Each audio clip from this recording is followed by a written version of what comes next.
Hello, talking today about the magnesium mystery. Great article written on theheartoftradition.com.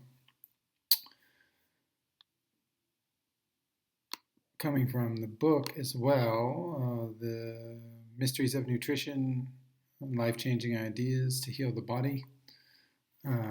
So I'll just read a little bit here. The mystery of magnesium is akin to the mystery of flexibility. Calcium makes the teeth hard, magnesium renders the teeth flexible. When combined, the teeth have strength.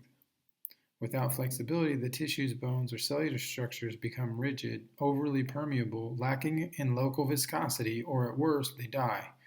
One example, magnesium helps the hemoglobin's oxygen transport functions via magnesium-dependent structural flexibility and magnesium-dependent viscosity. Not too sticky, nor too dry. Magnesium assists the formation of the sigmoidal surface of the hemoglobin platelet, allowing for better uptake and offloading of the oxygen molecule, increasing oxygen efficiency.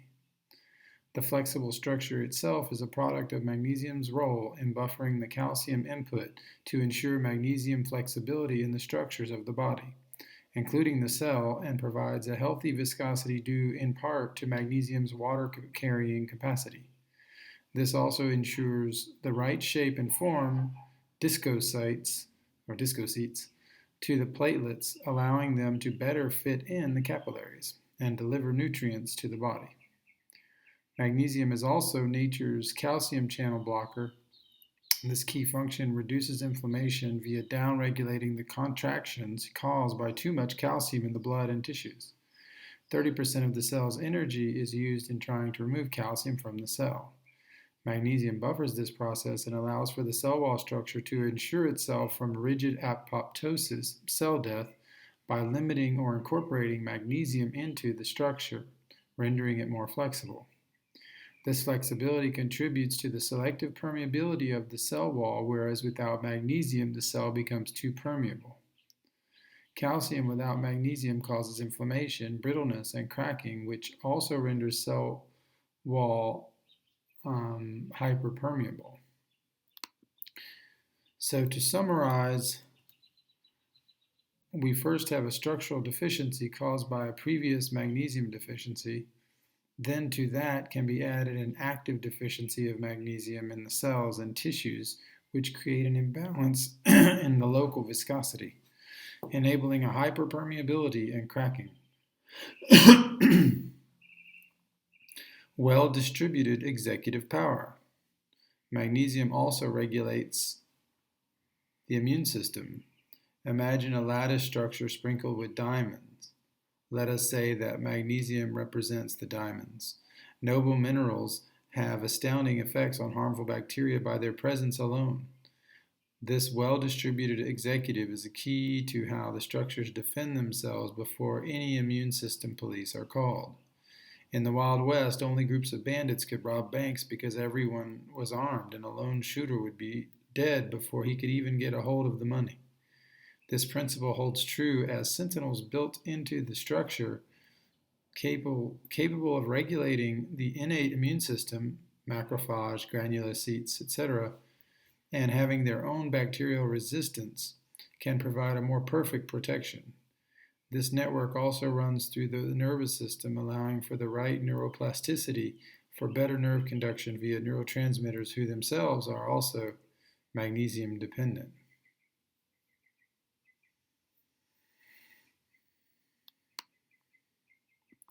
All right. And then one more thing here, the spark of cellular exchange. Whether we are talking about chelation, uptake, bonding, enzyme conjugation, catalyzation, detoxification, or the regulation of membrane transport, magnesium is the spark. In the living body, enzymes play a key role in the cellular interactions. Magnesium is involved in all of these interactions through the enzyme's own dependence on magnesium for a more perfect transformation, catalyzation, chelation, or conjugation. Magnesium is an essential factor for enzyme and hormone efficiency. Many supplements which have been made outside the body, such as magnesium malate, magnesium citrate, magnesium aspartate, magnesium glycinate, magnesium threonate, etc., differ from the R form, natural, and mirror molecule within the living body. The body creates these forms from the base magnesium chloride molecule by acidification processes combined with lipid molecules, fats, to create what it needs internally. This does not mean that these supplements do not have value, as they can be helpful in certain situations. However, once the transdermal route for magnesium chloride is understood fully in the future, as it was in the past through Roman and Greek thalasso, bath, and thermal culture of antiquity, we will realize that the skin is the ideal yet overlooked place for these transformations into the various magnesium combinations the body needs. Malic acid is a well-known chelation agent of aluminum in the body. Aluminum is one of the most pervasive toxins in the environment and in the body. Malic acid is not only found in apples, but it is also found at the cellular level and is part of the ATP cycle, known as the malate aspartate shuffle. Magnesium combines with malic acid to form magnesium malate, which becomes a fierce detoxifier of aluminum in the body.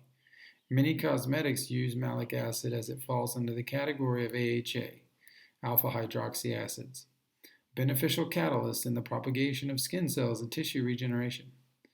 The skin, as a barrier, has a natural acidity. The acids in the skin act not only as a protective agent, but as in the process of fermentation, they help create a living flora on the skin. When applied, magnesium chloride brine, the base form of magnesium from the sea or from crystallized sea strata within the earth, penetrates into the skin and combines with these acids in the first layer, then fats in the next layers, to be better assimilated and used by the body. Magnesium is also a well-known antagonist to the fixation of aluminum, if optimal levels of magnesium are maintained. Nutrient-dense nutrition alongside the transdermal application practiced by our ancestors, as mentioned above, is key here. In France, doctors still prescribe bathing in certain mineral-rich waters found throughout France for many different conditions, from rheumatism to fatigue, stress, and lung disorders. Many in America have forgotten these traditions. Magnesium is also an antagonist to cadmium, lead, nickel, and beryllium absorption in the body. Increased magnesium intake facilitates the elimination of cadmium through urinary excretion. Magnesium, along with healthy metabolism, is also antagonistic to lead absorption in the vital organs. What is the best source for magnesium for the modern population? A naturally formed soft stone called bischofite, found in the crystallized Zechstein sea deposits underneath the city of Vindam in Holland, contains the only form of pure magnesium chloride. 95% of magnesium oils, magnesium chloride, and magnesium carbonate come from chemically treated, solvent-treated magnesium deposits, which must be then upgraded, the industry-wide term for this, to separate the derivative magnesium from potassium, heavy metals, and other contaminants such as bromine, Dead Sea, or mercury, Salt Lake. The magnesium is stripped and sterilized to be the isolated substance MgCl. Whereas natural magnesium chloride, being in its pure and natural state without contaminants, allows for better uptake by magnesium-dependent enzymes. These enzymes in turn create stronger bonds, more efficient conjugation, and more efficient uptake through their acidic conjugations, such as magnesium malate, to better remove aluminum and other toxins. One does not need a study to know that one can build better with the stones that nature intended. Why are glass containers so important? If instead of pouring pure zero oxygen sealed 1,000-liter cubes of magnesium oil into glass bottles, one decided to pour this substance into thousands of user-end, soft, made-for-appearance thin plastics, we would effectively increase by 500% the level of exposure of the dry oil substance to endocrine disruptors and microplastics. Endocrine disrupting chemicals, EDCs, absorb quickly into the oil when one multiplies the surface area contact.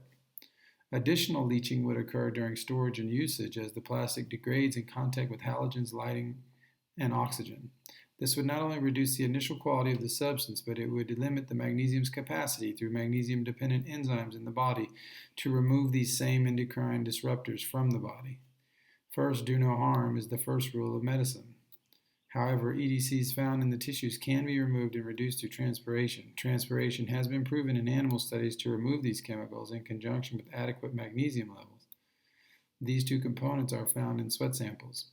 It is a simple logic that the less you contaminate yourself with EDCs, especially for such an important mineral such as magnesium, the less effort, (years) it will take to remove them. Okay, that was found on the heartoftradition.com if you want to look that up. It's called the Magnesium Mystery. I guess it's just a few different things. So yeah, check out this product that we sell there at theheartoftradition.com as well and get the right stuff. There's cheap stuff out there. Don't be fooled. $3 a week. That's all it costs. So come check us out at theheartoftradition.com.